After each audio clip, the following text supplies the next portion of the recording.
Whoa. Landing an account this big will totally change my landscaping business. It's gonna mean hiring more guys and more equipment and new trucks for the new guys to drive the new equipment in. I don't know if I'm ready. You can do this, and Ford Pro FinSimple can help. Our experts are ready to make growing pains less painful for your business with flexible financing solutions that meet the needs of your business today when you need them. Get started at fordpro.com/financing. Right now, get scary good deals on select Ring cameras and doorbells. See who's there. Keep your scaredy cats company. Oh, it's okay, sweetie. I'll be home soon. And protect your crypt from the real monsters. Oh, come on. The sign says take one. Save big on select Ring devices right now at ring.com. Nevada is one of the 7 swing states in the presidential and one of the 5 presidential swing states where there's also a Senate race. And of those 5, most Republicans have told me that they think of Nevada as the top pickup priority and the top opportunity when comparing it to Arizona, Michigan, Pennsylvania, Wisconsin. Wow. So it's a really big focus for Republicans. They really feel like it's a potential to flip for them.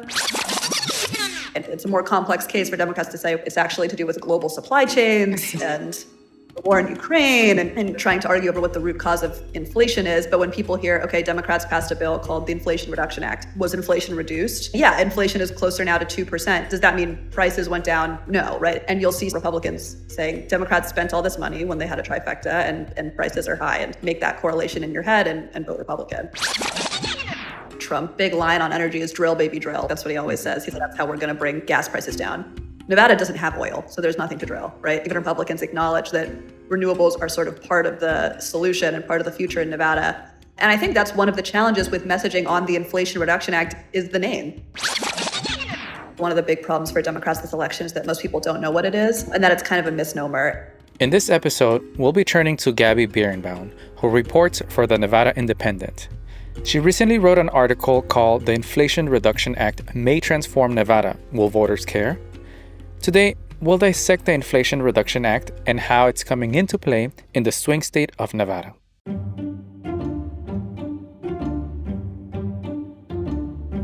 Welcome back to Nationally. In this limited election series podcast by Immigrantly Media, we're going to discuss issues that matter to some of the most overlooked demographic groups in the U.S. As the election season fast approaches, we'll examine key moments which will paint a clear picture of what to expect come November. We are your host, Juan Diego Ramirez, independent journalist. And I'm Sara Sadwani, a political science professor. And this is Nationally.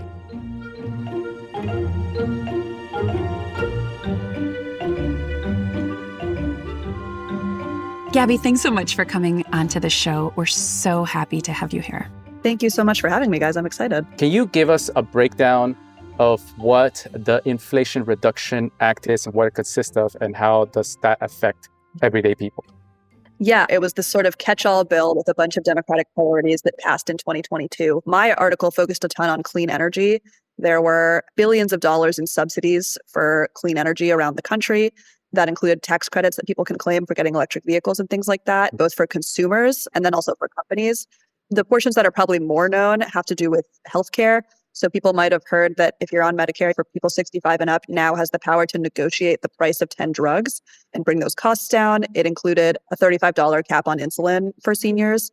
And then there were a few changes, tweaks to the ACA. It did a bunch of different longtime Democratic priorities. It's not surprising that people are confused because it did so many things in different corners of politics. And I'm so glad that you took on this issue, because I think it has been one of the biggest challenges for Democrats to be able to tell people about what's in it and how it's going to impact their lives. But you took a look at the IRA in particular and how it relates to Nevada. We'll get into more of the details, but if you can just start us off, but how is the IRA expected to significantly impact Nevada's economy? What's really interesting about Nevada, the state that I cover, is that it sits at the intersection of this domestic economy that the Biden administration wants to build. A critical aspect of that is building out clean energy.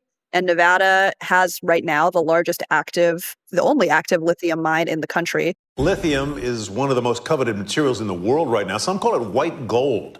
It's a critical material used in batteries. And of course, demand is skyrocketing as energy companies and car makers move away from fossil fuels. For years, the U.S. has relied on other countries for lithium, but now there's a growing push to ramp up production here at home. CNBC's Pippa Stevens got a look at the only active lithium mine in the entire country. And lithium is the key ingredient in electric vehicle batteries and in batteries for a lot of electric appliances that are going to be really big as we move towards green energy. Nevada has a ton of union labor, and a lot of the provisions of the IRA and some of the other acts that Democrats passed require certain wage standards that give unions a leg up. And so Nevada has that sort of, particularly in construction, ready-made workforce. And then the IRA is also all about reshoring companies that maybe have moved overseas and bringing those key industries back to the U.S. The whole sort of suite of Biden policies is really about that. And Nevada is a pretty business-friendly state as well. There's a ton of tax incentives at the state level for companies to come set up shop in Nevada. And so in those ways, it's really well-positioned to take advantage of the clean energy stuff in particular. And that means jobs, that means consumer choice in terms of appliances, and that means a push towards decarbonization in the state. I mean, this IRA has the potential then, from what you're telling us, to have an enormous impact in Nevada. Yeah, I think one of the really interesting things that I tried to get at in my article is that there is a lot happening right now through the IRA. There's grants that have come to Nevada. There's companies that are going to get loans from the federal government to produce clean energy and are already acting with the certainty that those loans are coming. But a lot of the money hasn't actually come out yet. It's just been obligated. And that means a lot of the jobs have yet to be created. A lot of these projects, whether they're mining, whether they're processing, battery recycling is really big up in northern Nevada in Reno. Companies are announcing with the federal government's help and subsidies, we're bringing our operations to Nevada. We're starting construction. So there's a lot of construction jobs. Our clean energy processing is going to begin in 2027 or in 2028. So that's, I think, where you're seeing a bit of the disconnect with voters that just don't know because a lot of the benefits have not yet been felt. And Gabby, one of the things that here at Nationally that we're most interested in and curious about is people of color. And I'm so curious because Nevada is much like California and many of the other states in the West, one of those states that has rapidly becoming more and more diverse. So I'm so curious with all of these new jobs that are coming in, who do you anticipate typically fills these jobs? What kinds of communities could this investment from the IRA be benefiting? Yeah, I mean, Nevada is a majority minority state. So that's definitely top of mind, I think, for industry and for journalists like me. And so I think one of the real exciting things that we've seen from these clean energy jobs is there's all along the product chain. People have told me that in industry that their LinkedIn resumes that they're getting from applicants are some of the best they've ever seen because there's just more of an interest in clean energy. But a lot of these jobs, particularly when you're talking about union labor, construction, they don't require a college degree. And one interesting thing about Nevada is that Nevada is one of the least college-educated states in the country. It's more on par with red states like Kentucky or Alabama in that regard. Most people in Nevada don't have a college degree regardless of race. And so there's going to be a ton of job opportunities in construction and in this sort of clean energy economy. And that's what you'll hear a lot of the Democrats in Congress talk about when they go to these clean energy job fairs and go to factory openings and things like that, about a lot of the jobs that they can bring to people without a college degree, but where they talk about only needing one job and that these are union labor jobs that can really help people. And so that's the hope. A lot of them, like I said, still yet to come. I'm glad that you brought that up because when the IRA was signed, there was a Democrat governor, and now Nevada has a Republican governor, right? Because of the changes in politics in Nevada, how does that affect the IRA? I think you see sort of varying schools of thought among Republicans on clean energy. There are those like a Ron DeSantis, who are just ideologically opposed a lot of times to anything that can be thought of as green. And so states like Florida have rejected some IRA money in some instances. Nevada's not one of those states. So Governor Lombardo is a very business-friendly conservative. And so his sort of approach, and he has a registered Democrat actually as his director of the governor's office of energy, who does come from natural gas, so a bit of a mix there. But their approach is to leave no money on the table, go for all the money they can, while being, I think, a little less specific in the ways that they want to achieve their clean energy goals. So the prior administration, Governor Sisolak, a Democrat, they had very strict metrics they wanted to meet for each decade of decarbonization. They've been a lot less specific under Lombardo. And just the staffing of those energy offices, in talking to people, they've said sometimes you reach out to the governor's office and you're not getting an answer as quickly as you would from the Democratic administration on, okay, how do I access this pot of funding for solar? How do I access this pot of funding for geothermal or whatnot? But there's no ideological opposition to renewables. And I think that's actually true of a lot of Western Republicans. It's a bit of a different ethos because climate change with wildfires, with air quality, things like that, is extreme heat, particularly in places like Las Vegas, affects people's day-to-day life quite a bit. That's really fascinating. And I've never really heard anyone articulate it in quite that way, that Western Republicans might just have a different approach to environmental issues, given the environmental disasters that we face out here in the West. Yeah, I mean, look, they're not supporting the Green New Deal or anything like that. But they're also not turning away these dollars that can actually help, be incredibly beneficial. And to some extent, just simply by taking those dollars, signals that there's an acknowledgement that climate change is happening, which nationally, we don't always hear that from many of the national Republicans. Absolutely. And then to add to the point about how people of color might benefit, one of those huge pots of money that's coming to every state, but Nevada in particular, is this program called Solar for All. That's going to really target low-income communities and disadvantaged communities that have experienced environmental injustice. That oftentimes those are communities of color. And so the idea then is that, so in Nevada, it's going to be, and every state is different, but $156 million in grants. And those are going to go right towards loans or rebates for low-income families qualifying at a certain income target to solarize their houses, to install solar panels. Not only is that good for the environment, but the idea is that the more solar you add to the grid, the more you expand the grid, the more your energy bills might be able to go down. And that's a huge deal in Nevada, where energy costs, because most of the state's energy is imported from California or from other states in the West, Nevada doesn't have any pretty much oil and gas. Some gas, no oil. The idea for trying to make that electoral connection for people about the cost of energy bills has been a real push point for environmental activists. Gabby, tell us a little bit more about what's happening on the ground there in Nevada. When you've begun to mention it, but how does this play out amongst local leaders or local businesses? Have they voiced concerns or support regarding the act's implementation in Nevada? Is it something that they're looking to advance? And we've talked about it at this high level, comparing Florida to Nevada, but what does that really look like on the ground and in some of the different areas of Nevada? Yeah, I mean, I think people who are aware of it are very excited about it. So industry, the sort of lithium stuff is pretty highly concentrated in the north, batteries. There's a ton of geothermal throughout the state, and then solar in the south.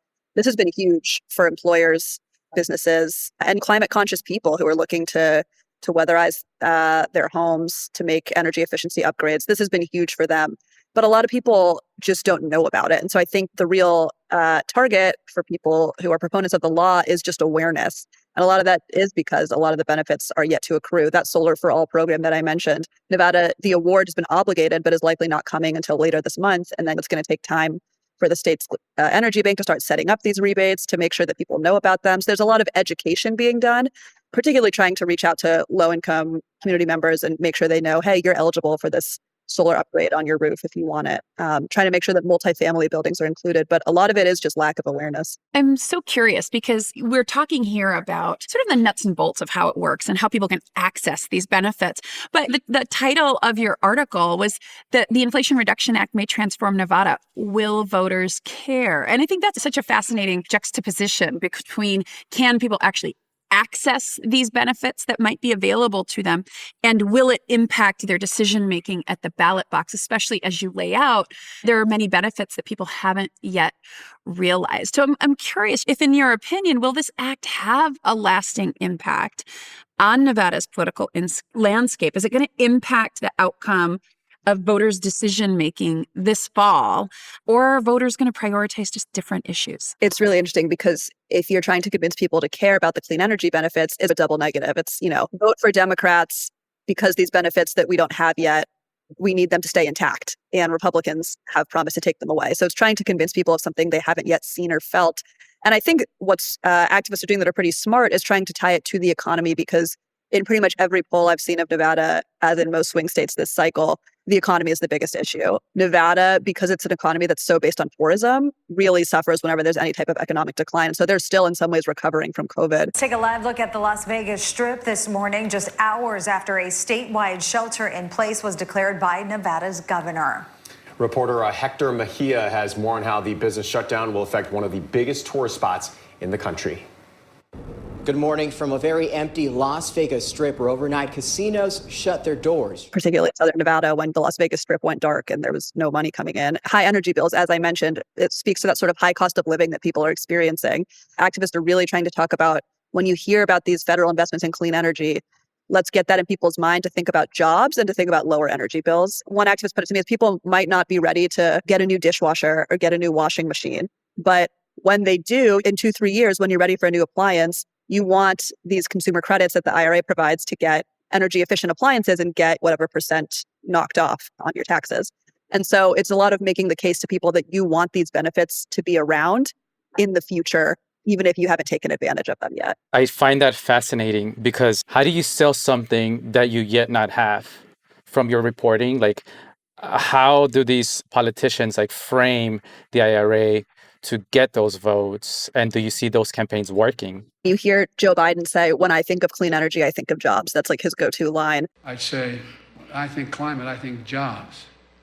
I think jobs, and I mean it. And basically, from Democratic politicians down to people like knocking doors for their county board race, they're not using the words Inflation Reduction Act anymore because they think people don't know what it means and it makes them think of inflation, which Democrats feel like is a liability in the first place. So they're saying things like clean energy plan and using phrasing like that. It's tough because I think climate change was a really big deal in the 2020 election coming off of the heels of Trump. And I think it's often the case that once Congress does actually do something, sometimes it leaves people's radar screen a little bit, whether or not they even know that Congress passed the biggest climate investment in American history because the whole political battle for it already played out.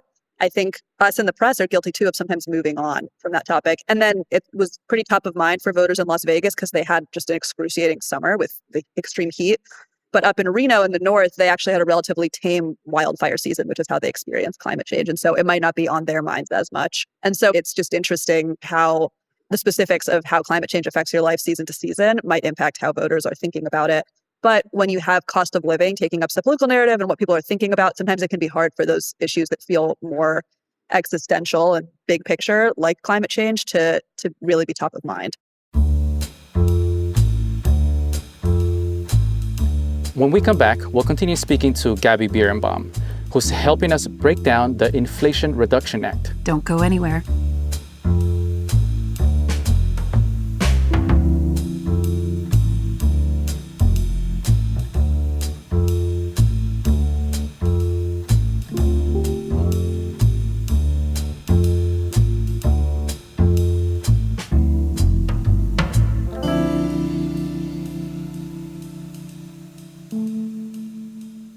We're back. Before the break, we were talking to Washington correspondent Gabby Birenbaum about inflation and the swing state of Nevada. Let's continue that conversation. If President Biden is into lithium mining and wants to make sure that this is important and that climate justice is about turning lithium into electric vehicles, true meaningful consultation is government to government, then he should come to the state of Nevada and talk to the 28 tribal chairmen that are here. And that's true meaningful consultation. I did some reporting in Nevada a while back. I went to the Washoe tribe rest, and that got me thinking about the IRA. And from your reporting, who are the demographics that are more likely to benefit from the IRA? Who are the ones that are more likely to oppose the IRA? And how will tribal communities benefit from this policy? Yeah, that's a great question that I think is often under-discussed. In so many of these big IRA grant programs, there's the main grant competition for the 50 states, and then there's a separate one for tribes. And so there's tons of money out there, and Nevada is home to a number of tribal nations. And so the state is working with a bunch of tribes in cases to apply for this grant funding. A lot of it is not just to weatherize and get new appliances on reservations, but a lot of it is trying to create jobs, do sort of workforce development with tribes so that they can take part in this clean energy future as more and more jobs and industry come to Nevada. As I mentioned, there's a lot of programs like Solar for All that do try to target low-income communities. At the same time, one of the earliest rollouts has been these tax credits for consumers, getting an electric vehicle, weatherizing your house, things like that.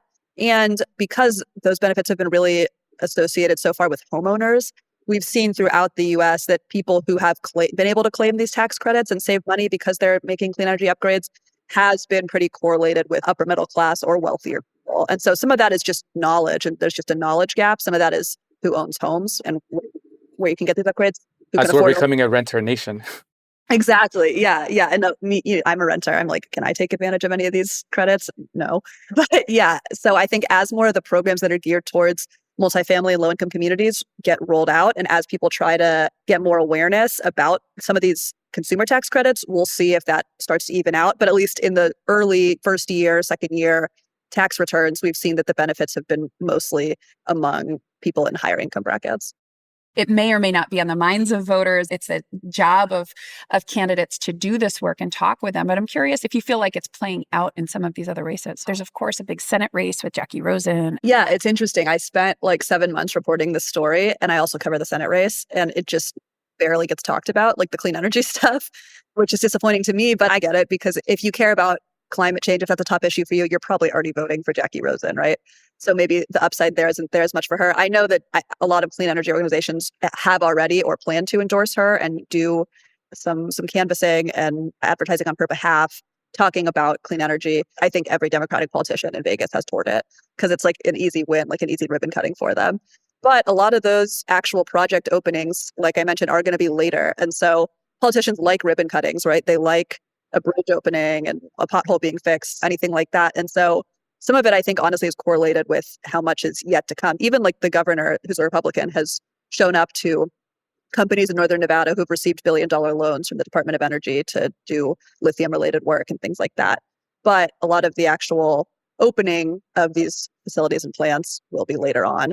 And I'm sure if Jackie Rosen's still in office, I'm sure she'll be excited to show up at that and say, look what I voted for. But in terms of this election in front of us, I think certainly climate has been much, much less talked about on the trail and in ads than the economy and abortion and immigration. Can you tell us a little bit about that Senate race? I'm so glad that you're following it closely.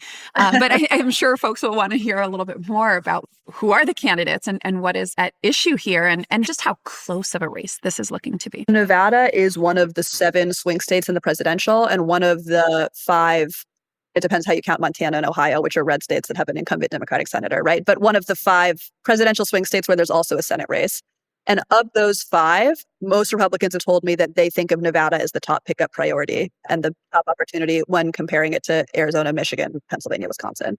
So it's a really big focus for Republicans. They really feel like it's a potential to flip for them. Their candidate is Sam Brown. He's an Army veteran who was wounded severely in Afghanistan. His wife nursed him back to health. They feel like he has a really compelling story to tell in that regard. He's pretty aligned with Trump on a lot of issues. The presidential race in Nevada is like a pretty much dead heat. It's like Harris +1, +2. Most of the Senate polls have shown Rosen +9, +10, which she's running well ahead of, certainly of Biden and now of Harris, which is pretty interesting. Most people expect those races are going to resemble each other pretty closely, that she's not actually 8, 9 points ahead of Kamala Harris. Those type of margins just haven't really, type of ticket splitting hasn't really been seen in Nevada in quite a while. But it's a marquee Senate race that both parties really have circled as one to watch and one to dump millions of dollars into. And tell us a little bit more about Sam Brown. How closely aligned does he try to present himself to Donald Trump? Or does he try to present himself as somewhat more moderated than him? When he first announced, he was hesitant. I think he saw what had happened in 2022. Nevada was the closest Senate race in the cycle in 22, Catherine Cortez Masto, by less than 1%. And so I think the sort of Republican reckoning afterwards was an acknowledgement that her opponent, Adam Laxalt, has tried to do a base strategy of turning out as many Republicans as possible. He didn't make a huge pitch to independents, which are nonpartisans, are the biggest group in Nevada right now. He stuck to conservative media, things like that. And so I think Sam Brown has been cognizant to appeal more to independents. But he had a contested primary. The Trump endorsement is a big deal there. He ended up endorsing Trump in January before presidential primary. Trump, in turn, endorsed Brown right before the Senate primary in June. Sam Brown is riding high today, coming off a last-minute endorsement from former President Donald Trump. It didn't look like that was going to happen. Trump had promised an endorsement weeks ago, but despite lots of media attention, he was uncharacteristically quiet. And I think because Trump is running 8, 9 points ahead of Brown, I think the longer the race goes on, the more Brown has sought to tie himself to Trump. We're getting mailers of pictures of Sam Brown and Donald Trump together from the Brown campaign saying, Donald Trump endorsed me, and him talking about my first priority would be to confirm Trump's cabinet nominees. And the best thing we can do for our foreign policy is reinstate Donald Trump as president, things like that. So I think he's trying to capitalize on voters in Nevada who want to vote for Trump, but don't seem to care about down ballot races or perhaps don't seem to know him. And that's exactly what Jackie Rosen wants, to have people associate Donald Trump and Sam Brown. One of the things that you mentioned in your article was how Brown talks about the IRA versus how Democrats talk about the IRA, right? Like they endorse the IRA, but not in a way that it ties the IRA down to the Green New Deal, for example. Can you tell us a little bit about how does a candidate like Brown coexist in between the world of being a Republican in the West Coast, where, as you had mentioned earlier, are more aware of climate change, than being a Republican who, when we think about people that are endorsed by Donald Trump, are usually in the far right? Yeah, it's interesting. I think on the climate piece in particular, Trump, big line on energy is drill, baby, drill. That's what he always says. He said that's how we're going to bring gas prices down. We will drill, baby, drill. Nevada doesn't have oil, so there's nothing to drill, right? So you have to talk about energy a little differently in Nevada. As I mentioned, even Republicans acknowledge that renewables are sort of part of the solution and part of the future in Nevada. And I think that's one of the challenges with messaging on the Inflation Reduction Act is the name, right? Sam Brown can very easily say, Jackie Rosen voted for billions of dollars in new spending, and it's an easier pitch for Republicans to make, okay, Democrats spent all this money and now prices are high. It's a more complex case for Democrats to say it's actually to do with global supply chains and the war in Ukraine and ports being closed during all this complex stuff, and trying to argue over what the root cause of inflation is. But when people hear, okay, Democrats passed a bill called the Inflation Reduction Act, was inflation reduced? Right. And yeah, inflation is closer now to 2%. Does that mean prices went down? No, right? It just means they're staying more stable now than they were growing in 2022. And so I think you'll see, as Democrats message on it, they're really focusing on specific provisions, on Medicare negotiating drug prices, on insulin, on some of this clean energy stuff. And you'll see Sam Brown really make the case that, and Republicans saying, Democrats spent all this money when they had a trifecta and prices are high, and to make that correlation in your head and vote Republican. And so I think that's how you'll see, and you have seen each of these candidates messaging on that bill. And in the future, as more of those benefits actually begin to trickle down to people, whoever wins these races, whether it's a presidential, Senate, et cetera, they get to reap the benefits of what was passed several years before, right? People tend to not think about the economy over time, but instead, hey, things are good right now. Doesn't matter what happened in the past or what policies may have been passed under a different president 4 years ago. I'm going to associate this good time with this president, or this bad economic time with whoever's in office at that moment. And oftentimes that's a very unfair association, but that's often how it works. Yeah. And it takes policies either because of like the pace of bureaucracy or because of just the discourse. I think once things become the status quo, it's hard to get rid of them. I always think of the Affordable Care Act, so unpopular. And then actually people started feeling the effect, and their premiums went down and their pre-existing conditions were covered and all the benefits that came from the ACA. And then it just became part of the policy terrain that we saw in 2017 Republicans couldn't repeal because too many of them acknowledged it was too popular, right? And now you don't really see it as much of a point of debate when Republicans talk about what do we want to rescind. They are saying, Trump said, let's get rid of all the unspent money from the IRA. Let's claw it back if we get a Republican trifecta. Second, to further defeat inflation, my plan will terminate the Green New Deal, which I call the Green New Scam, greatest scam in history probably, a $10 trillion scam that we waste. We throw like throwing money right out the window. It actually sets us back as opposed to moves us forward. And rescind all unspent funds under the misnamed Inflation Reduction Act, which the Democrats agreed after it was approved that it wasn't for that purpose. And you have some Republicans, including Mark Amodei, who represents Northern Nevada. He's the only Republican in the Nevada delegation, saying, wait a minute, we didn't vote for the bill, but the money's now been spent, and now all these companies are coming to primarily red areas. Northern Nevada, a ton of investment is going to Georgia. There's battery plant openings. A ton of the benefits have been accruing in red areas. And now some of the members are saying, okay, hold on.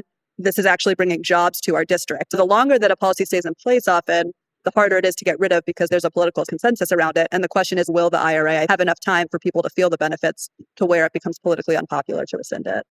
A policy that was passed by Democrats is actually the beneficiaries of that are red states or Republican areas. So I'm just wondering, how do you think the Biden administration or Kamala will leverage the act's outcome to appeal to voters in those key battleground, especially like Nevada? Like I said, Georgia, Tennessee, Alabama, where journalists have gone down and people are, so excited about these new factory openings and these new plants and new jobs. And then they're like, Democrats passed this. And they're like, no, I'm a Republican. And so it doesn't quite seem to be breaking through politically.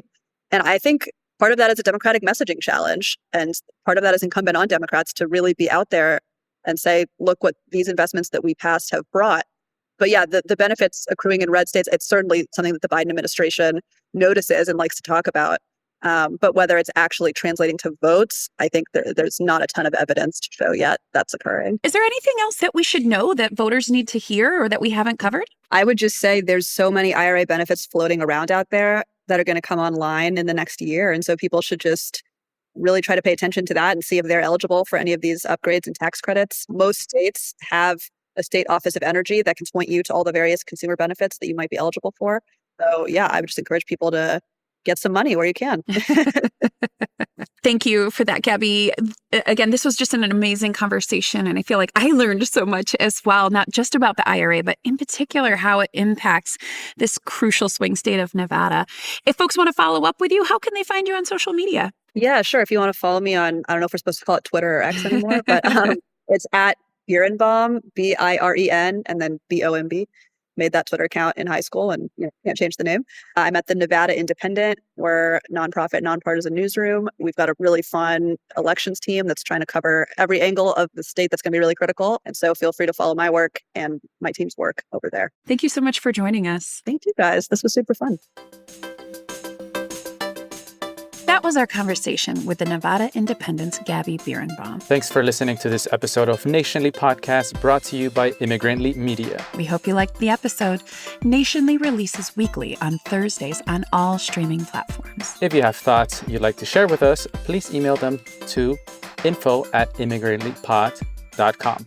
Or reach out on our socials at Immigrantly Media on Instagram and at Immigrantly_pod on X. You can find me at Sara Sadwani on all the socials. And me at JuanDR47. Nationally is produced by Sadia Khan and Sophia Sanchez.